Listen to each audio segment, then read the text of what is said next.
Even 10 years ago, you still had a stigma with being diabetic because you couldn't eat foods and you couldn't do things. Are you a person with diabetes or are you a diabetic? So having that label, diabetic, meant that you couldn't be a normal person. But I think as the doors have opened up, we've got the tools for management to be so good now. So who cares what the label is? And it's something to be, if anything, something to be proud of. It's a label that we're giving that tattoo to ourselves, and we're proud of it. Yeah. I mean, I've been a diabetic for 22 years, never realizing I was politically incorrect. That's right.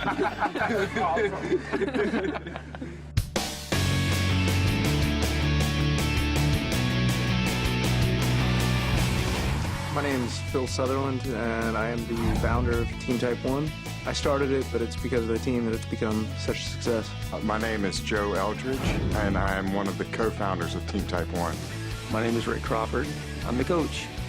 Team Type 1 started out with the primary focus of the race across America, which we endearingly call the Ram. What better way to inspire people than to do something outlandish like ride a bicycle 3,053 miles? Phil and I and the rest of the team would like to bring diabetes to the forefront of people's minds and let them know that diabetes is a serious disease and it needs to be taken seriously. You gotta have a team. The diabetes team that you have around is very important, whether it's family members, doctors, educators. They're all crucial to success in managing diabetes. I'm in a fortunate situation where my bike teammates are also my diabetes teammates. And they're actually paving the way for other athletes with diabetes to see what's possible with managing their diabetes along with their athletic career. These guys aren't happy just to be decent athletes with diabetes. They want to be extraordinary athletes, period, on any level. You know, some of you guys are here to do the Ram. Some of you guys are looking at trying to make the pro team next year. Either way, we can help you out. We want to help you out. I'm proud to say that Bob Schrank is your Capitan for the Ram effort, and Bob's in charge of all the planning. My name is Bob Schrank, and I'm from Gurnee, Illinois, which is a suburb of Chicago. And I was first diagnosed with type 1 diabetes when I was 24. It's important that we start talking to each other about what our goals are. If we start sharing each other what our goals are, I think it's going to help us achieve them. You gotta win this race next year, because that's the bar that's been set, so there's expectations from millions of people out there that we do it again. Everyone's gonna have a bad moment out there in the race. We all had them, but we all count on our teammates to get us through those moments. And if you're having problems, ask the teammates. You got 12 of the best cycling with diabetes resources in the world sitting in this room. Let's use every single resource we have to make sure that you guys blow the record that we set last year out of the water.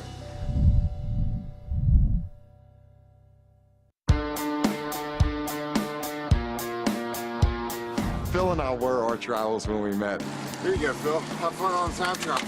Is this really a time trial course? He went to Georgia and was a Bulldog, and I went to Auburn and I was a Tiger.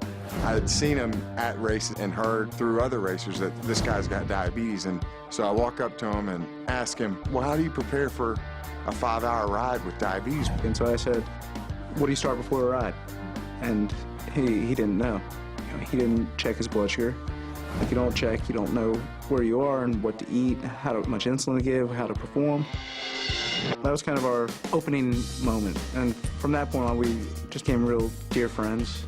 And then some competition started between us, and this competition just led to some great things.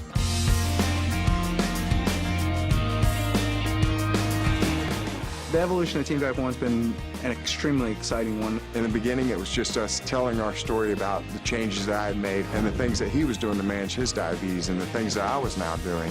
And then when Team Type 1 expanded, we got a team that agreed to do the race across America. And as the team's expanded and as the team has grown, so have the dreams of the team. We want to inspire people around the world to embrace the technology that's out there so they can thrive with diabetes.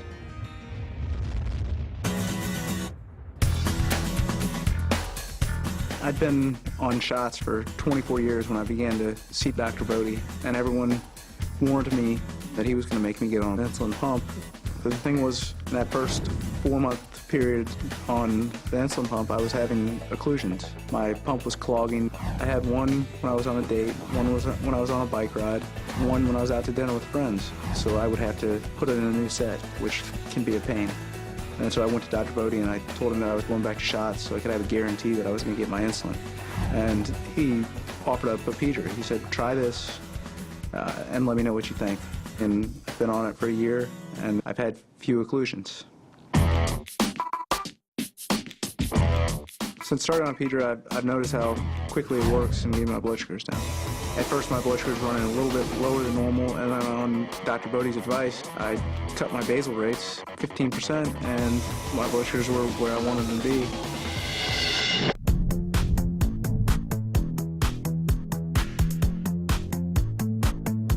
Well, we've got a great team for 2008. We have Monique Hanley back again. Then we've got another Australian, Fabio Calabria, as well as Timothy Hargrave from New Zealand. So we're spread out all over the place.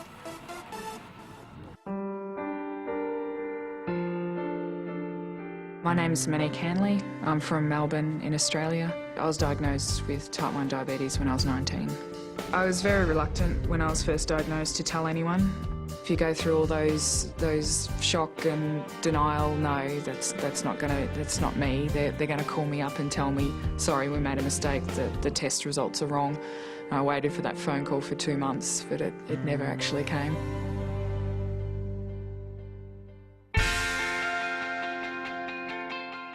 In 2007, I had the opportunity to join Team Type 1 and race the race across America. We set a new world record for our crossing, but in that process, our whole team has such a huge impact on everyone with type 1 diabetes. She definitely brought a different level to the women's side of Team Type 1. When she gets on the road, she's burning rubber. She's our ace. When I was first diagnosed, it was 12 months before I met another person with type 1 diabetes. I've been involved in a couple of organisations making sure that there are opportunities for people to connect with others. Are you Megan? Yeah. Hi, I'm Monique. How are you? Good, how are you? Nice to meet you. And how long have you had diabetes? For about 4 years. 4 years. So everyone here has type 1 diabetes. High five. It's a great opportunity for me to say up front who I am and for others to have the confidence to be able to stand up and say, this is who I am and I don't have any problems about hiding it. So you're a bike racer? No, I just ride my bike. Just ride, so you're gonna come race, right? She's gonna come race? So you're gonna be faster than Monique, right? She said that with swagger, I like it. This is our other female teammate. This is Morgan. This is Megan. Morgan and Megan. I'm Morgan Patton. I'm 19 years old. I'm a college student at Florida State University, majoring in history. When I was 16, I kind of hated having diabetes because when you're around your friends and you check your blood sugar, commonly the reaction is to be grossed out by the sight of blood, so it makes you not want to do it. I started to hide it from people, and that eventually led to me just not doing it at all. By the time I had turned 16, my A1C got to be at its highest. My doctor really scared me by saying you could be causing serious damage that, if it not now, in your future, it could affect you.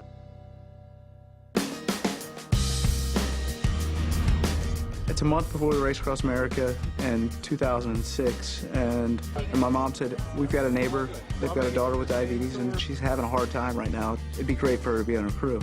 And next thing I knew, I was out in San Diego as part of the crew for Team Type 1 in 2006.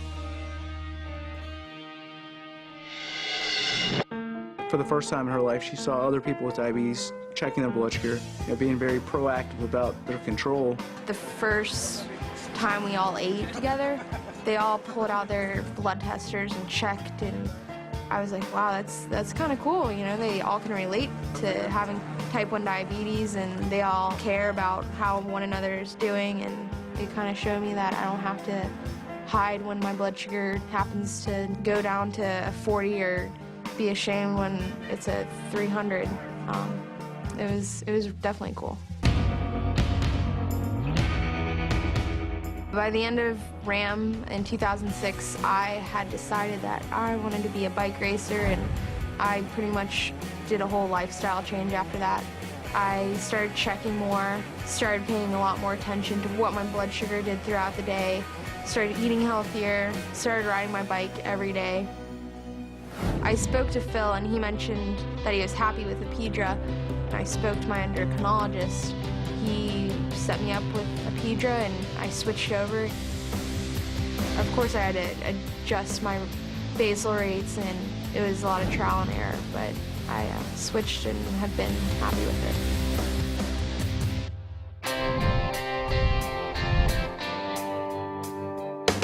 it. It's tough. It's easy to get burnout. Diabetes is 24 hours a day, 7 days a week, 52 weeks a year. You never get a break. College life puts a lot of stress on my body, especially with staying up late and irregular eating. And the fact that I can take Apidra within 15 minutes before or within 20 minutes after starting my meal is, for me personally, really great. My attitude towards my diabetes has changed. I'm more positive towards it. I look at it more as an opportunity.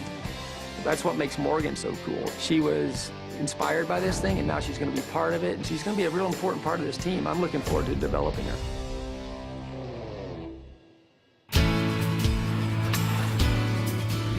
My name is Andy Mead, and I joined Team Type 1 about 1.5 years ago.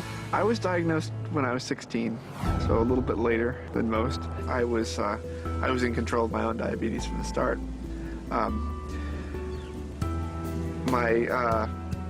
My brother, my half-brother, is also type 1 diabetic, and he's 14 years old now and has had it for 5 years.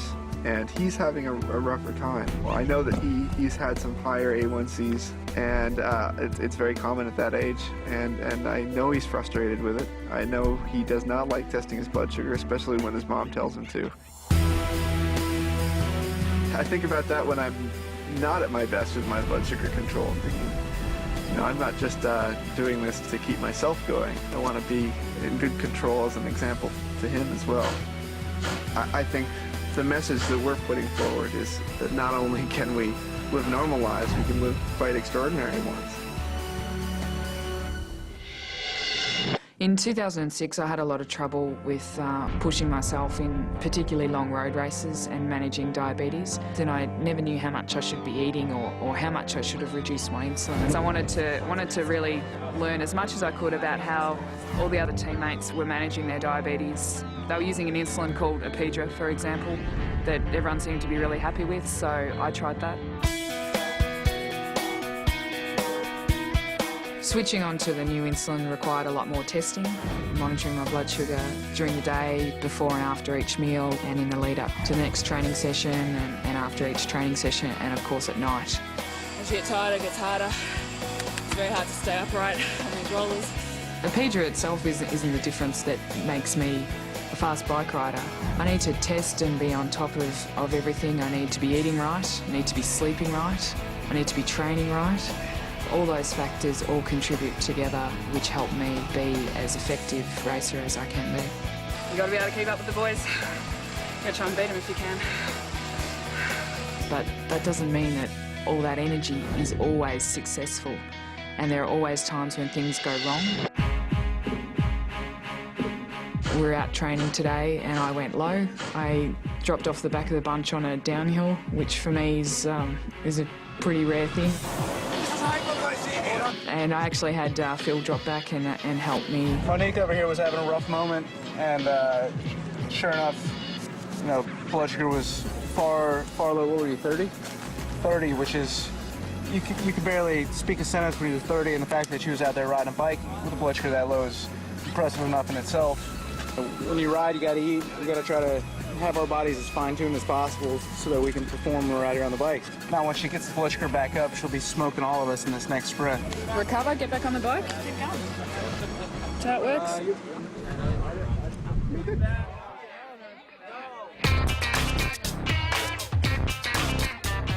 Cycling is very much a team sport, and it's just been such a great opportunity and fantastic experience for me to be part of Team Type 1. I can just learn so much and grow so much from being around people who are willing to put everything on the line for the purpose of the team, but putting everything on the line with their diabetes management as well.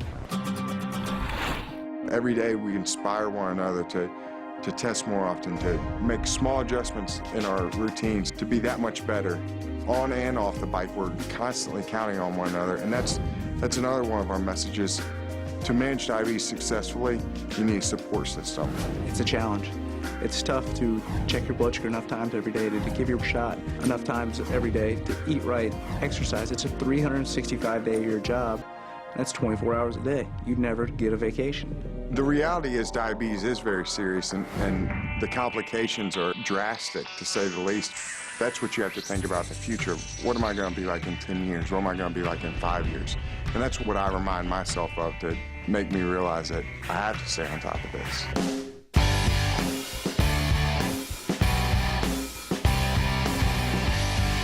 They do have special challenges that other athletes don't have, but my belief is regular cars are automatic. Race cars aren't automatic. Everything's manual, everything is proactive. So these guys are race cars. They're going to be better because of it. I am well controlled within my diabetes, but I do have high blood sugars. I do have low blood sugars. There's all sorts of challenges and fears.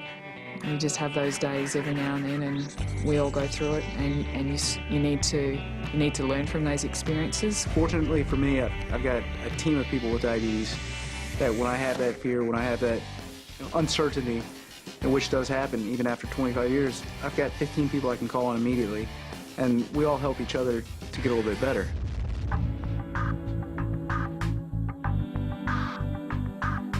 We all have a Pedra in our pump. They're our title sponsor, and they're making it possible for us to spread our message to millions of people out there with diabetes. We want to continue to inspire people with diabetes to live the best life possible and do that through good control and using the tools out there. We want to make our stamp and show that even at the professional level in cycling, people with diabetes can thrive.